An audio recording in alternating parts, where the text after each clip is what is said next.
We've got some incredible technologies that we're going to be revealing and products that we're going to be revealing today. Beautiful venue, and I just want you to know this is the first annual Lightmatter InterConnect. So every year we'll be having these events and hopefully blowing your mind with world-changing technologies involving light. Okay, so I want to take a second and put things in context. Like, where are we at? I studied optical physics, so I have a very biased view of the world. Imagine that you look at planet Earth through a thermal camera. What would you see? What would be the brightest things on the planet with a thermal camera? You'd see sunlit deserts. You'd see wildfires, maybe in California, hopefully not. You'd see volcanoes. And you would see the biggest cities, the mega cities on planet Earth. So in this context, let's just think about what we're building with these AI data centers. These are single computing systems that use as much power as the biggest cities on the planet. Imagine how bright of a spot that's going to be. They're only a few kilometers in area. You think about a city, how big is a city in area? These are incredibly bright objects. And let's go ahead and let's jump in and see what one of these AI data centers actually looks like. Okay, so inside of a data center, you've got these big gray racks. You've got networking racks, you've got compute racks. And the really important thing here is you've got a big computer. How is it working together? How does it communicate? How is it talking? You want it to act like a single machine. So if we look at the way these things are connected today, they're sort of like, imagine I've got shoelaces that are too short, and I'm trying to pull them together so I can tie a bow. This is what we do with racks today in data centers. You get them as close as possible. It's the orange here. Maybe two racks next to each other, tied together very tightly with copper. Copper can reach about this far. That's about it. And this is how we wire these things. Imagine being a computer scientist that's writing AI software. You're building these large language models. What this machine looks like to you is a bunch of little mini brains with very slow connections in between. It certainly doesn't look like a single mega computer. So copper connects about 100 XPUs, max, about 100. So the way we do interconnect today is clearly a problem, and we need to do a lot better than a bunch of mini brains that are loosely connected together. That's not really what the future of computing is going to look like. So how has interconnect progressed over the past 30 years? Here we're showing a log scale, so this is exponential. We're going orders of magnitude on the y-axis. In the top curve, we're showing compute progress. So over the past 30 years, there's been a 1,000,000x improvement in how many operations per second a processor can do, 1,000,000x. If you look at interconnect, it's about 1,000x. So we've got a gap of 10,000x between these two curves. And if you let this play forward in time without any change, what's going to happen is that gap will continue to grow because the slope of these two lines is different.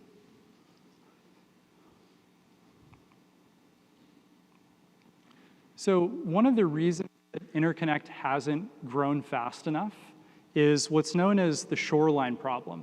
So computer chips communicate on the boundary of the die, around the outside of the chip. And this poses a fundamental problem. There are a lot of things that are fighting for that perimeter resource. If you look at modern GPUs as an example, about half of the perimeter is taken up by memory, high bandwidth memory from companies like Micron and so on.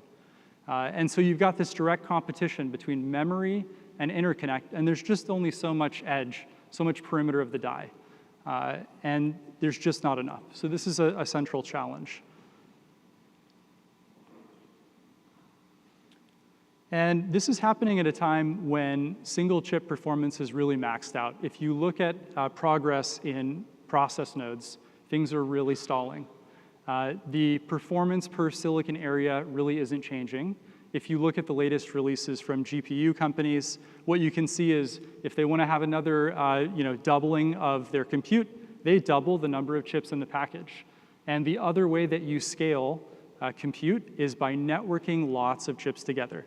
So these are the two avenues. You can either have many more chips in a package, or you can network lots of them together. And this is the way that computing progresses today. Just for fun, if you look at the die area here, we've got a couple companies' chip data. Play this forward about 10 years, and you'll be at approximately wafer scale. So a 12-inch wafer is about this big. That's about how big chips will be in 10 years, because the only path forward for per chip performance is more silicon area per package. So what does it take to build a single brain million XPU data center? We've got to solve a few problems. Copper is only lacing about 100 chips together. This is the scale-up domain. You've probably heard scale-up. It's that shoelace problem. We take these meter-long copper wires, and we're trying to pull this thing as close as we can to connect things together. There's not enough chip shoreline, and I don't think there's ever going to be. You think about something growing in area, the perimeter doesn't grow as fast as the area grows. There's not enough edge for the stuff in the middle. And we need about 100x more bandwidth, and it's not clear how you're going to get there with proposals that people have out there. So a new paradigm is needed. So today, we're introducing the Passage L200, Hello 3D CPO.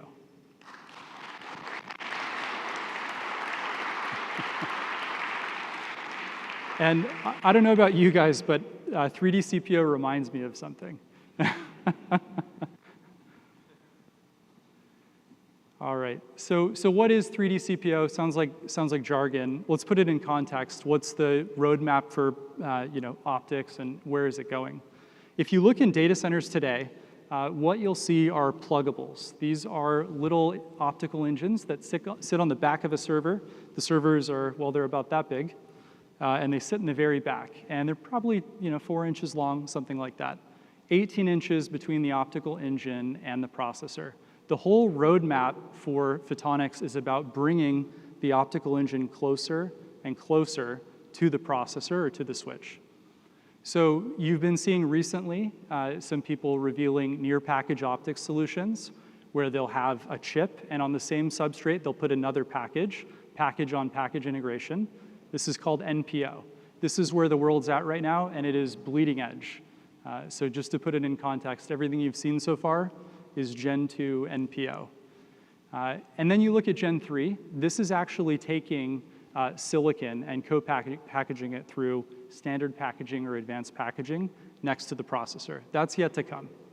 And finally, the final point on this ladder is 3D CPO and interposers. And that's what we do at Lightmatter. We 3D stack the photonic engine and the processor or switch on top of the photonic engine. So this is the ultimate limit on how short the traces can be, how little energy you can use, and how much bandwidth you can deliver. And so let's go ahead and take a look at L200. What does it actually look like?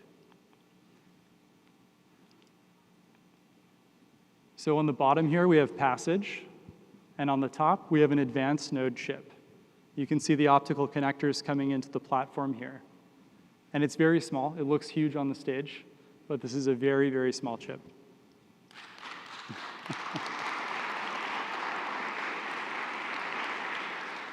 So it's a 3D stack of an advanced node chip, let's say 5 nanometer, 3 nanometer, on top of our photonics passage.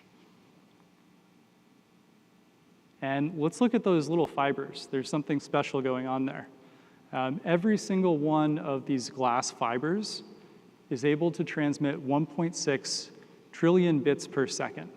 So every fiber is as fast as the CPOs and next generation pluggables that are coming out. Every single fiber. I mean, if you look at this, it's an enormous advancement.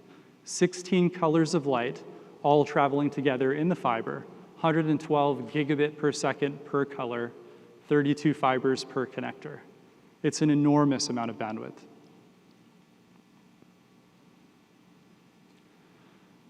And shoreline is no longer the limit. I'm really excited to announce today our partnership with Alphawave. They're actually building the top die with us, that advanced node chip. And what we're able to do together is deliver over 320 SerDes, covering the entire surface area of that silicon, and the chips are able to communicate in 3D. There is no shoreline.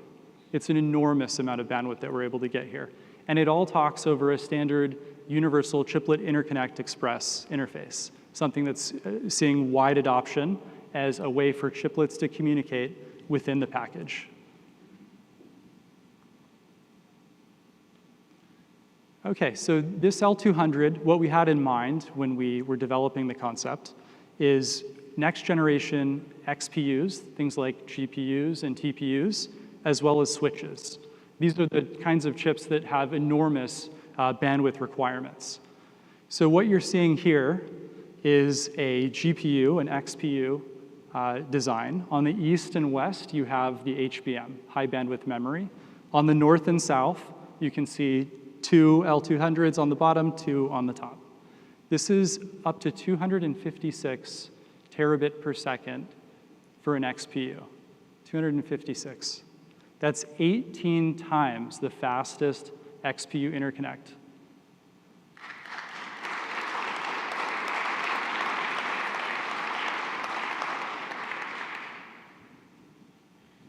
All right, and we're fading out there to beautiful L200.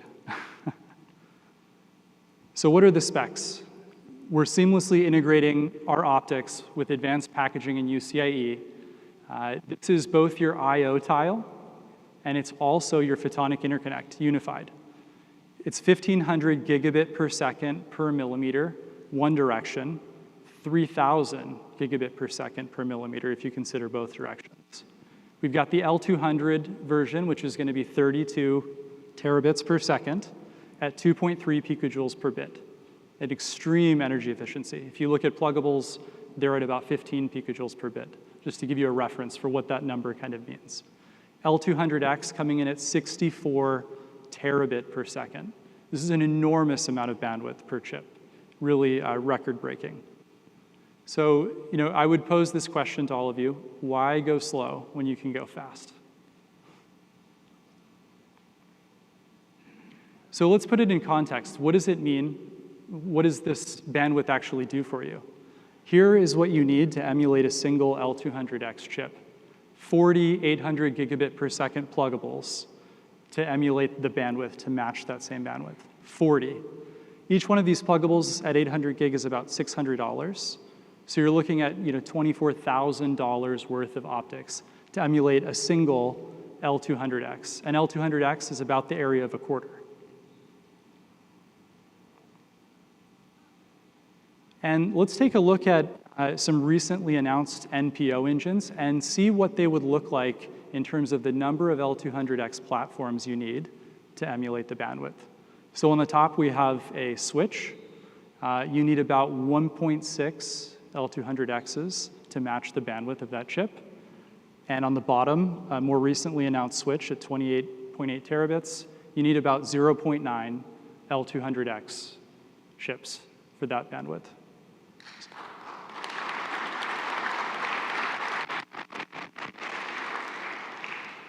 And I'd also like to say, having this bandwidth density is incredible, but why does it matter? Ultimately, when you have very large chips, it's hard to get reliability out of them. Big chips bend and flex as they heat up. So by having this kind of bandwidth density, this bandwidth per millimeter squared, you're really minimizing the package size and simplifying the overall solution. So let's take a look at what the new scale up and scale out will look like with L200X. On the left, we've got an XPU, 256 terabit per second of total I/O. And on the right, we have a switch, 512 terabit per second. Each one of the red dots is one of these L200 engines. So if you think about the implication of this technology, it's not just wires, it's not just connectors. Ultimately, what we're doing is we're delivering a reduction in the time to train for frontier AI models. All of this work towards building a single brain supercomputer has a principal goal of releasing foundation models faster, enabling these thinking models to scale to be larger and have more XPUs in a single domain, communicating at extremely high speed, so that you don't have to wait 12 minutes for a research report from one of these deep research products. So that's what it does. And imagine if you only reduce the time to train of a frontier AI model by 2x, this would pay for itself without an issue. There is no question. And it's available Q2 2026.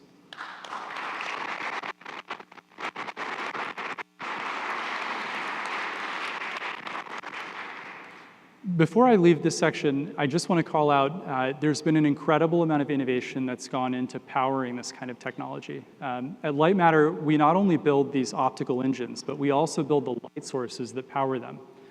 When you move something that is pushing 40 times a pluggable's bandwidth, you need 40 times the light.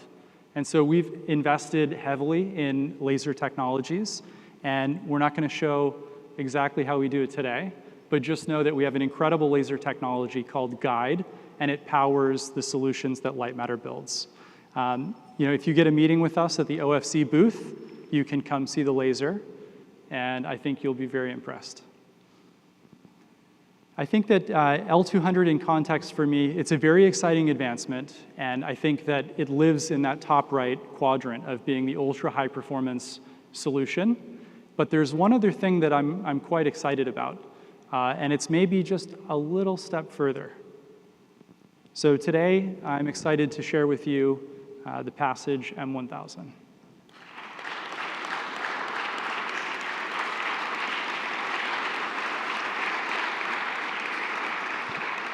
It's a pretty big chip. So it's a pretty big chip. Hopefully you guys can see this okay.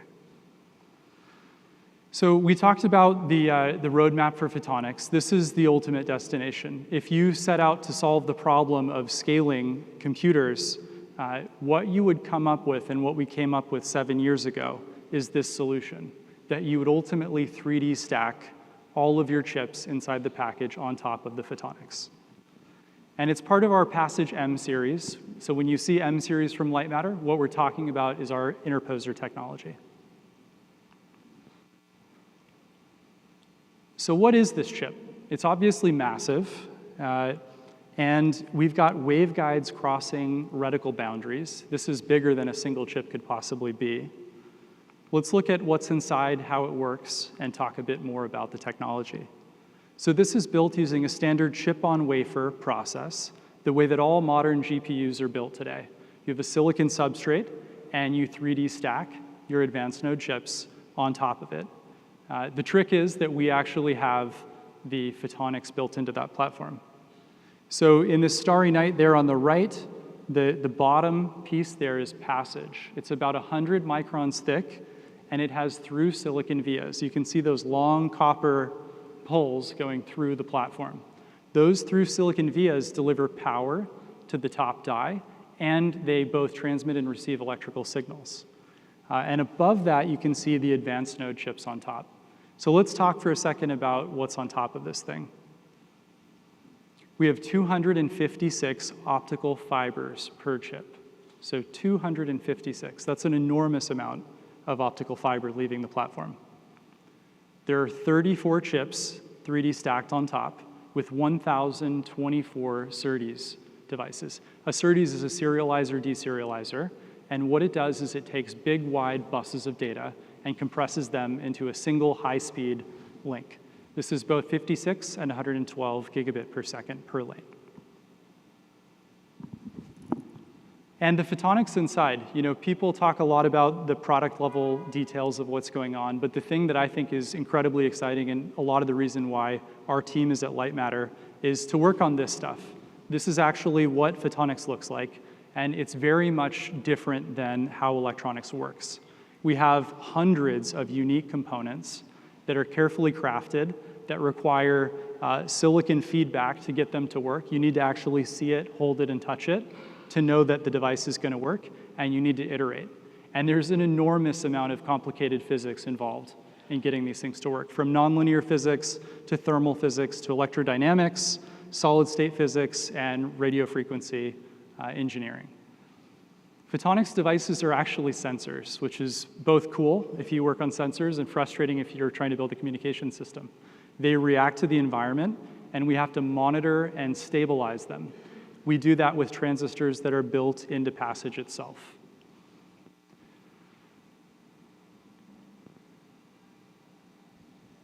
So today, Passage M1000 is at 4,000 millimeters squared. This is already larger than the largest GPUs that are out today.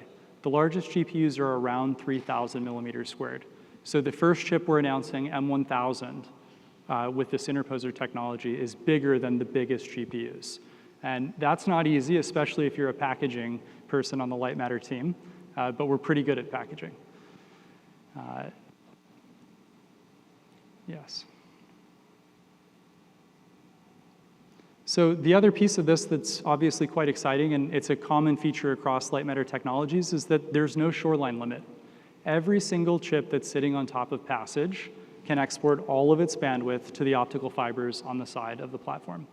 Every single chip can get all of its I/O in 3D out through the waveguides and into the optical fibers. None of these chips are stranded. If you look at the die complex there, you can see many of those chips have no shoreline at all. But it's not an issue. We can get all of the bandwidth out. The reason that this is important, among many other things, besides just increasing bandwidth, is that if you have a two-dimensional array of chips, you're going to have to shuffle and hand data between the chips. And you'll burn an enormous amount of energy, and you'll wait a long time. The latency will be long, just to make that happen. With Passage M1000, all you need to do is send your SerDes signal down through the waveguides and out the package. No network on chip journey, direct I/O. And M1000 can support 1,500 watts. So 1,500 watts. The latest GPUs are around a kilowatt, so 1,000 watts. So we've got headroom to grow. Let's see if the animation, let me go back. Hopefully it played. So we've got headroom to grow. This is an enormous engineering feat to be able to deliver 1,500 watts of power to the package. And of course, it scales with the dimension of the Passage platform. There's the heat. And there's another feature with Passage M1000, and something close to our heart at Lightmatter, which is optical circuit switching. So built into the platform, we have the ability to reconfigure how the light is routed within the chip. And this is a big deal. The reason is that when you're running an AI workload across 100,000 GPUs, GPUs are dying all the time.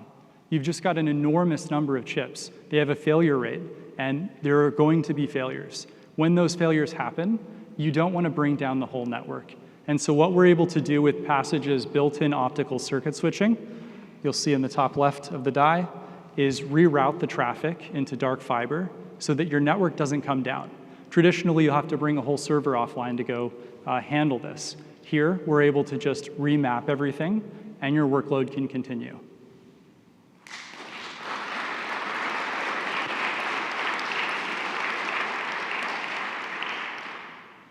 So what are the specifications? I've been talking a lot about it. Well, here they are.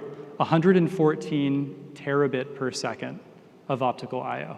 Pretty sure that's a record. 7,700 millimeter squared package, 4,000 millimeters squared of silicon area, 2.3 picojoules per bit, 256 fibers, and 1,500 watts. If you talk about tools for winning the AI arms race, this is the ultimate tool. You couldn't be faster.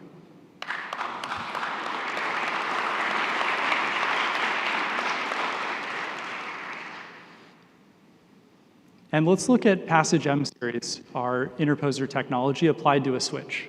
So today, we can unlock petabit per second switching. And this is what it would look like. You wouldn't have any I/O tiles. The reason people have I/O tiles is because they need more area to be able to put in their SerDes and their I/O devices. Here, you're able to use the smallest possible communication devices and pack a lot more into the silicon area. You're going to have incredible speed, obviously. A petabit per second is an absurd number, but it's a number that will come soon. You'll have smaller packages, and like I mentioned earlier, that drives quality and reliability for these chips. There's no metal retaining rings. You've seen in a lot of these chip designs big metal carriers around the outside that are stabilizing the package and making sure things don't break. You don't need that with Passage M series. And ultimately, this drives higher reliability. And one of the challenges people are worried about with photonics at this AI hyperscale is reliability. So this is a really critical feature of Passage M series. You couldn't possibly have a smaller chip for that performance. And it's available this summer. So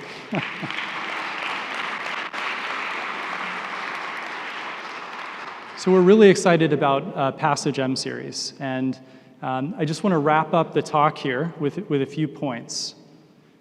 So this is really what the next wave of AI data centers is going to look like. We've shown you platforms that are 40 times faster than these pluggable technologies. M1000 is over 72 pluggables in terms of bandwidth. At 1/3, less than 1/3 of the energy of pluggable optics, you think about data center scale, you're burning a gigawatt of power. 30% of that is networking. This is dropping that power by another factor of 3. You're saving hundreds of megawatts. Easily get to 1,000 XPUs in a scale-up domain, no sweat, and this will enable those million XPU scale-out systems. And we're HVM ready. Simona talked about that in the opening a bit there. And we're partnering with Global Foundries, Alphawave here, Amkor, ASC, and others. This technology is ready to scale. We're ready to ship at enormous volumes. And I'd like to take a second to thank Tony from Alphawave here. Sincerely appreciate the partnership and looking forward to bringing this incredible technology to market. And I'd like to welcome Jason Zander, our new board member.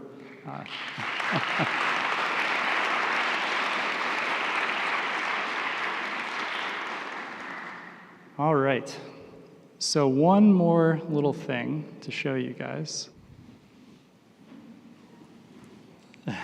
So here's Passage M1000.